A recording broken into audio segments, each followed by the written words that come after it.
Hello दोस्तों, नमस्कार दोस्तों। आप लोग का स्वागत करती हूँ अपने चैनल सुप्रीति हिंदी स्टोरी में।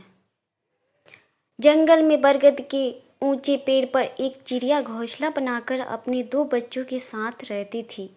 एक दिन एक तूफान आया और बरगद का वह पेड़ गिर गया। पेड़ से दबकर चिड़िया मर गई, लेकिन सौभाग्य से उसके दोनों बच्चे बच गए। तेज हवा चिड़िया के एक बच्चे को उड़ाकर एक गुफा के पास ले गई, जहाँ डाकू रहा करते थे। चिड़िया का दूसरा बच्चा ऋषि मुनियों के आश्रम के पास जाकर गिरा। समय बीतने लगा और दोनों बच्चे बड़े होने लगे। कई महीने बीत चुके थे। एक दिन एक राजा जंगल में शिकार करने आया और रास्ता भटक गया। वह बहुत थका हुआ था। एक स्थान पर उसने अपना घोड़ा रोका और पेड़ की छाया में आराम करने बैठ गया। जहाँ वह आराम कर रहा था, उसके पास ही एक गुफा थी। राजा ने आंख बंद ही की थी कि जिस पेड़ के नीचे वह आराम कर रहा था, उस पर बैठी चिड़िया बोल पड़ी, जल्दी आओ, जल्दी आओ। इस आदमी के पास ढेर सारे आभूषण हैं। इसका गला काटकर इसे मार डालो और इसे लूट लो।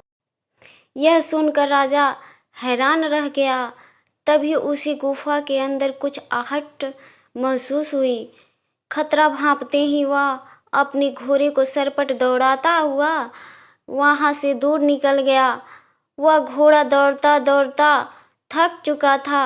आराम करने वह एक पेड़ के नीचे जा बैठा।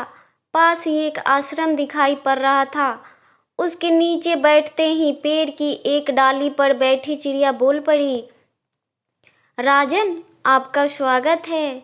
इस समय आश्रम में कोई नहीं है, ऋषि बाहर गए हैं, किंतु आप अंदर जाकर आराम करिए। कुछ देर में ऋषि आते होंगे। राजा ने सिर उठाकर चिड़िया को देखा। वह हूबहू पहले वाली चिड़िया की तरह ही दिख रही थी। चिड़िया की बात मानकर राजा आश्रम के अंदर चला गया। कुछ देर में ऋषि आश्रम लौट आए। राजा ने उन्हें प्रणाम किया। ऋषि ने राजा के लिए भोजन पानी का प्रबंध किया।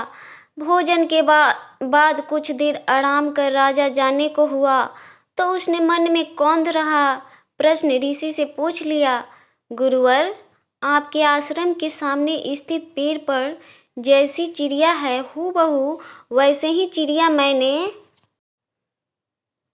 कुछ दूरी पर स्थित एक गुफा के पास के पेड़ पर देखी, लेकिन दोनों की बोली में बहुत अंतर था। मैं हैरान हूँ कि एक जैसी चिड़िया होने के बाद भी दोनों में इतना अंतर। राजन, वे दोनों एक ही चिड़िया से जन्मे थे और तूफान में बिछड़ गए थे।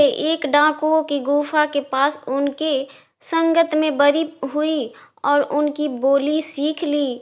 एक हम ऋषियों के संगत में बड़ी हुई और हमारी बोली सीखी। सब संगत का खेल है।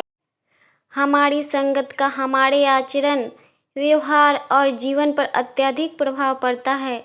इसीलिए सोच समझकर संगत का चुनाव करना चाहिए, क्योंकि जैसी संगत वैसी रंगत। थैंक्स फॉर वॉचिंग दोस्तों।